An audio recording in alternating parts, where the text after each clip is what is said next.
હોસ્પિટલમાં નમાઝનો video viral થયો છે। 3 વ્યક્તિઓ દ્વારા નમાઝ અદા કરતો વિડીયો સોશિયલ મીડિયામાં વાયરલ કરવામાં આવ્યો।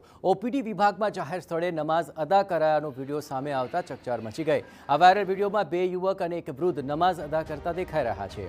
વિડીયોમાં દેખાતી વ્યક્તિઓ દર્દીના સગા હોવાની પ્રાથમિક માહિતી મળી રહી છે। વિડીયો ક્યારનો છે તે અંગે હોસ્પિટલ તંત્ર અજાણ છે। શનિવારે સાંજના સમયે ઓપીડી બંધ હોવાથી વિડીયો તે સમયે હોવાની શક્યતા જણાઈ રહી છે।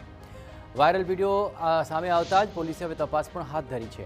સયાજી હોસ્પિટલમાં 800 જેટલા સીસીટીવી કેમેરા હોવા છતાં તંત્ર આ ઘટનાથી અજાણ છે। નમાઝ અદા કરનાર લોકો કોણ હતા, ક્યાંથી આવ્યા હતા એ દિશામાં તપાસ ચાલુ કરવામાં આવી છે। જોકે આ વાયરલ વિડીયોની તથ્યતા અંગે ટીવી9 કોઈ પુષ્ટિ નથી કરતું। તો હિન્દુ સંગઠનોએ નમાઝ પઢનારાઓ વિરુદ્ધ હવે કાર્યવાહીની કરી છે માંગ। કટ્ટરવાદી તત્વોની આ મેલી મુરાદ હોય છે, શહેરની શાંતિ ડોળવા માટેના પ્રયત્નો હોય છે।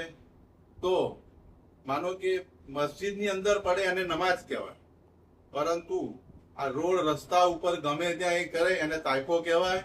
તો આવા તાઇફા ધારકોને તાત્કાલિક એની ઓળખ થતી કરી અને પોલીસે અટકાયતી પગલાં લઈને ફરી આવું કૃત્ય ન કરે એના માટેના કાયદેસરના પગલાં ભરવા જોઈએ।